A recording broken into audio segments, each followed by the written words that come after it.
Alright, so hey guys, welcome back to my channel. My name is Moyo K, channel name. Okay, so if it's your first time here on this channel, make sure you subscribe before you leave. And this video is meant to be due since last month, but I'm sorry I'm posting it now. I finally had motivation to film it.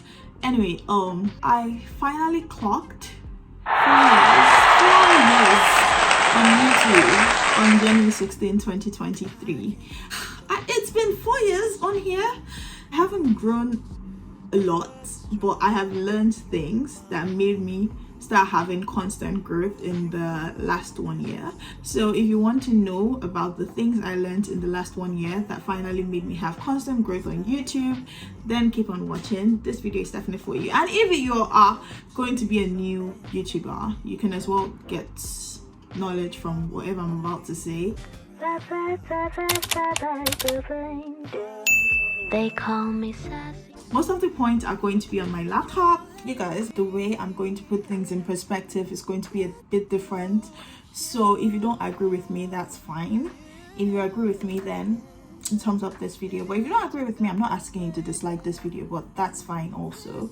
So basically, point number one, I'm going to be giving you 5 points. My first point is, don't let your audience get too used to a particular type of content.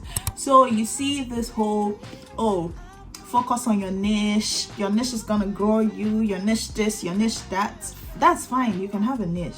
I had a niche when I started with makeup, and now I'm doing mostly hair and vlogs, and that is fine. But make sure that you don't just do one type of content every single day. You're doing like a review on this, a review on that, a review on that. Your money is gonna finish. Or every single time you're doing a makeup video, even you yourself will be tired of the makeup video.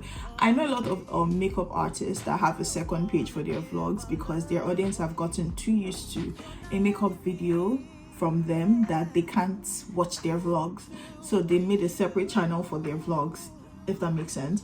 So if you're going to narrow down your niche too much and just make it about like hair, make it about makeup, then it's going to be strictly that.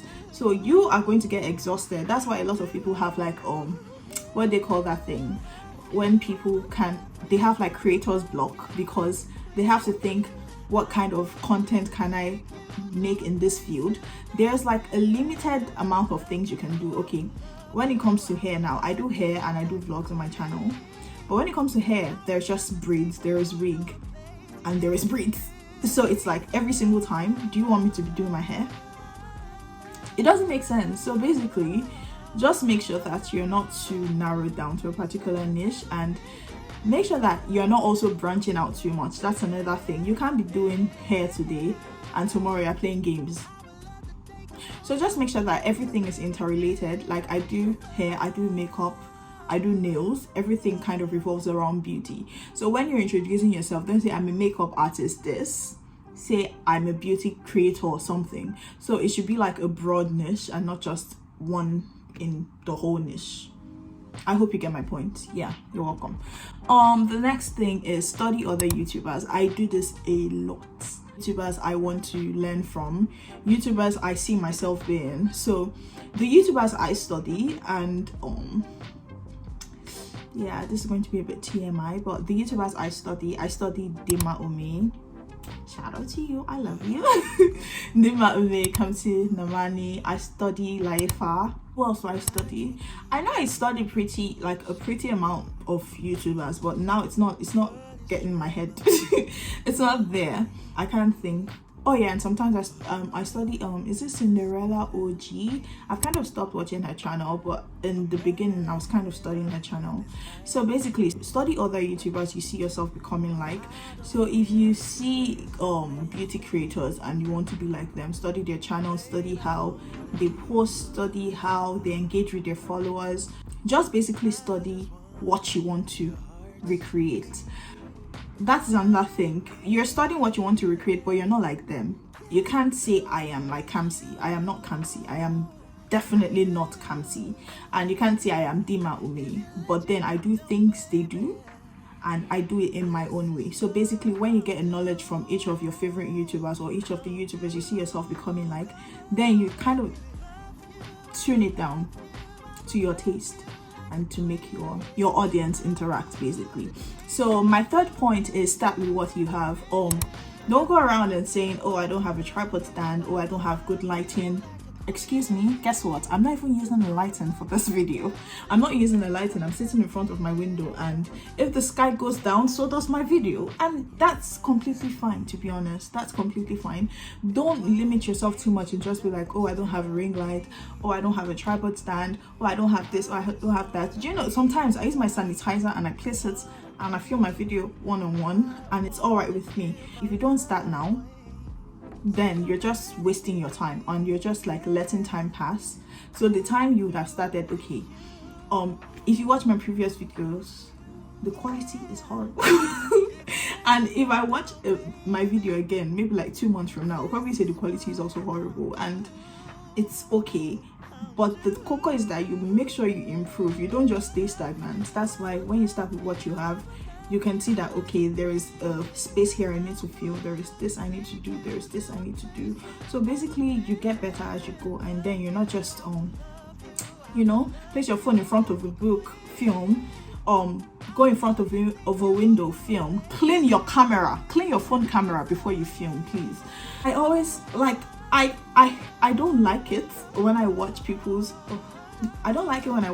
video and I see it's like a bit foggy. Why didn't you clean your camera before you started filming, bros? Why? So basically clean your camera before you start filming, and then it's going to help your quality a bit as well. And I also have some tips on how I film with my phone. If you want those tips, make sure you comment down below and I'll be sure to get back to you. Okay, so my next point is optimize your touch point. I mean, like, how your audience gets to interact with you, what your audience see, what your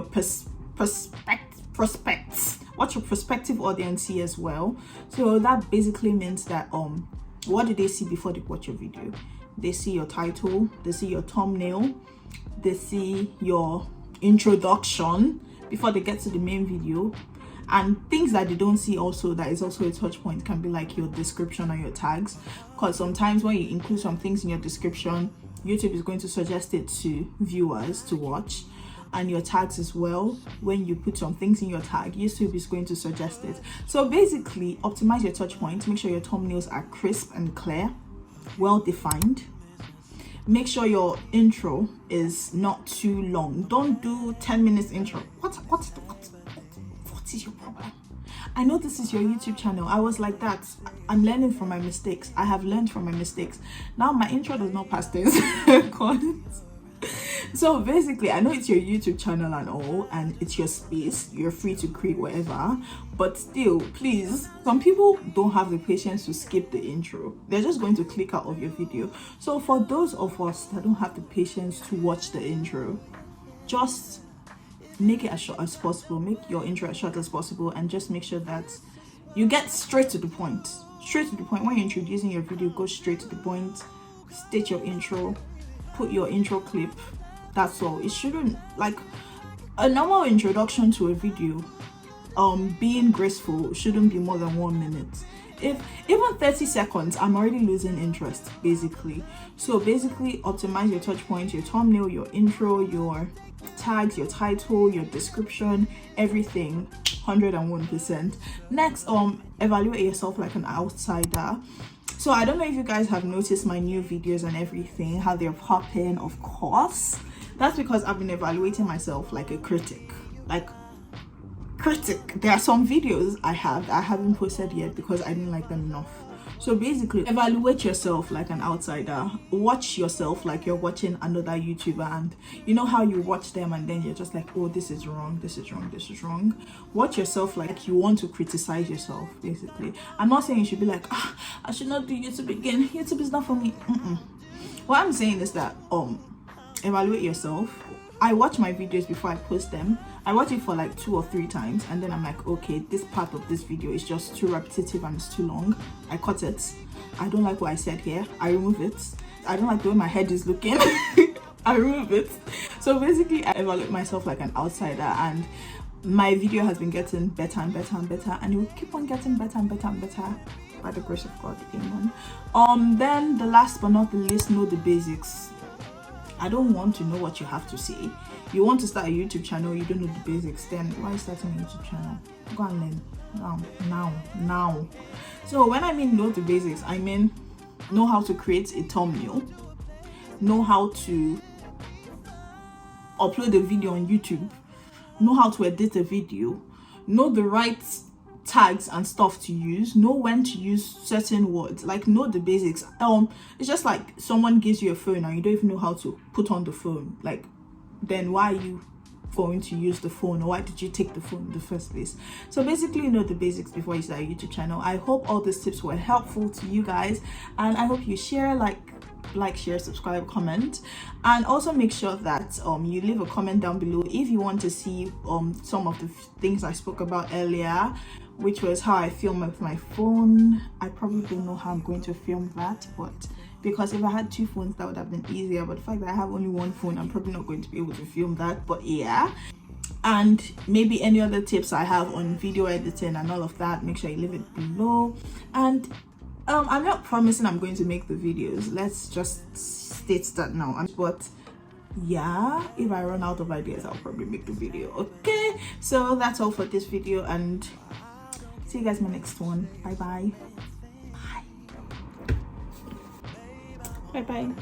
Don't call me mean, I just want someone to love me.